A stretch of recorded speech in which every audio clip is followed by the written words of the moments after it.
I was honest. Look at yourself, man. Look at yourself. What am I going to do today to change what I see in this mirror? How you address it is you face it. You face it every day. You face it every single day of your life.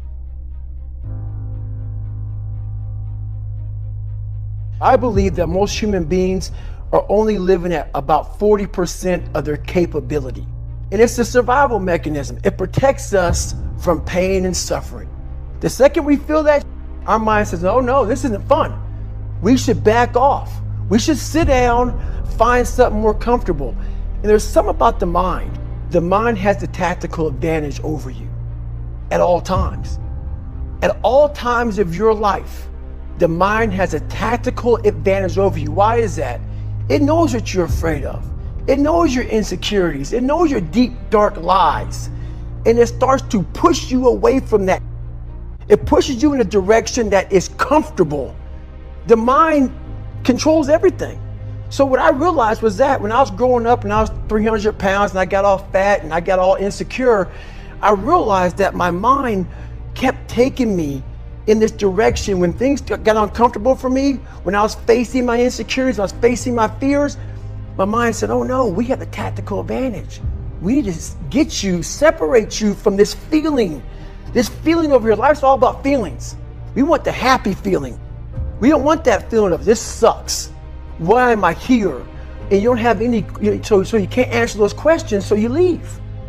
I started realizing that if in that moment you can answer those up questions and you are now in charge of your brain versus your brain ruling you, that's where all that stuff comes from. So the 40% rule is all of that. You get to 40%, your brain says, we're done. Let's roll, man. This is starting to get painful. This is uncomfortable. So you sit down. So if you know that at 40%, I'm feeling pain. At 40%, I'm feeling pain. That's where the 40% rule kicks in. Now it starts. Okay, I'm feeling pain. My mind's saying all this shit to me. It's saying, get out of here, run, flee. The fight or flight kicks in. Okay, we're done. We're not good enough. It starts telling you all these things. You start to believe it because the mind controls all. This is the time where you have to gain control back of your mind. It's okay, let me see if I can go 45%. And once you start giving yourself more and more hope and start realizing, okay, the mind starts to be, okay, what are you doing? We're supposed to be going right and you're going left. You start then controlling your mind. Start finding more in yourself, and then it goes from 40% to a lot further than that. But that's the start of it though. Get to the spot where your mind is saying stop. Whatever that is, you gotta get there first. And then that's when that starts to work for you. You gotta control yourself in that moment. A lot of people can live with themselves, look in the mirror and say, I'm okay with being afraid. I'm okay with going on this easy highway over here. The easy highway has all these signs and shit, directions, how to get somewhere. And you have to first be uncomfortable with how you feel about yourself. With that voice that a lot of us like to run away from, we all have it.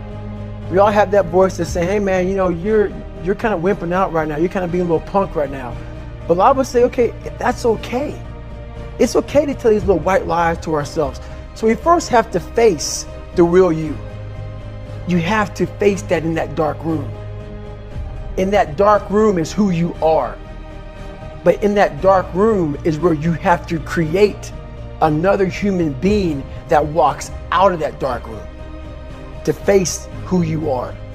That's the only way you're going to get over all those things. You have to create someone else. Not like you have two different personalities. It is you. But you have to find strength. And that visualization of almost me cracking out Goggins, like I'm coming out a different person, a person that doesn't give a fuck about anything, who doesn't care about being judged, who knows I'm weak, who knows I'm afraid, who says, whatever you think about me, take it, whatever, I'm here. In the dark room, you face yourself, you realize you want to be better, you realize you don't want to be this weak, insecure person in the world who has all these problems that we all have. We all have. Social media is a great platform to tell you who we want to be, not who we are. The second you think that you've overcome it, you climbed Everest, you're on that last hold, and life will say, not today. And it'll push you down. Went to the mirror, and the reflection in it revealed a lot of bad things. And I'm looking at myself in the mirror going like, God, dog, dude, you are something else, man. Like, you have created a character. It wasn't me. It wasn't who I was inside, but I was scared for anybody to know who I was inside. So in that accountability mirror, I call it, I got real with myself. And I said, you have a third grade reading level, which is hard to admit when you're a junior in high school that you copied on every single thing you did because of fear they're gonna put me in a special school. We all know what special means. I'm gonna have a title on myself the rest of my life. And people say, oh, you know, you have a learning disability. I had a learning disability, but I realized I was lazy. So I called myself out there. I called myself out every which way possible. I didn't call myself out, I was just honest. I was honest. Look at yourself, man. Look at yourself. And it was that day, in a couple of days after that, I just got real with myself. And every day I came home, I called the accountability mirror. What am I gonna do today to change what I see in this mirror? I had to really wear this layer of skin. I had to develop a really calloused skin on me to take whatever you're gonna call me, you're gonna call me. But whoever I am, you're gonna see me. You're gonna see me for who I am, because I need to change who I'm not. And that accountability mirror just became raw. And when I became fat over the years, because I fell back in the hole, I called myself fat, because I was fat. And people don't want to do that. They want to say, oh, don't call yourself fat. Don't call yourself dumb. If you're not real and raw with who you are, nothing's gonna change. And in this nice new world that we live in, we want to hear, you're just a little big. No, man, you might be fat. And it's okay to hear that from yourself and from everybody else. So that's where it started at. And it's raw. It gets ugly sometimes with me in that mirror, but I'm also proud of myself to be able to tell myself that and then fix what's in that mirror. So the first thing about it is, once you realize it, and you have to realize it, you gotta call yourself out. Addressing it is very small. It doesn't go from like one morning I'm this way, next morning I wake up and presto, 5 steps to greatness. No, it ain't that, brother. This is hard work. It's every day, like right now. I had to be honest with you, man. I'm even shaking right now being on this show. I'm a big time introvert. How you address it is you face it. You face it every day. You face it every single day of your life, where you say, okay, like if you're fat, you need to lose weight. It's patience. It's patience in this fact of accepting who you are right now. I'm fat. I don't like myself. Accepting the fact that if you lose 3 or 4 pounds, that's a huge accomplishment. You have to live in your own world. You cannot judge yourself. That's why social media and all these things are horrible.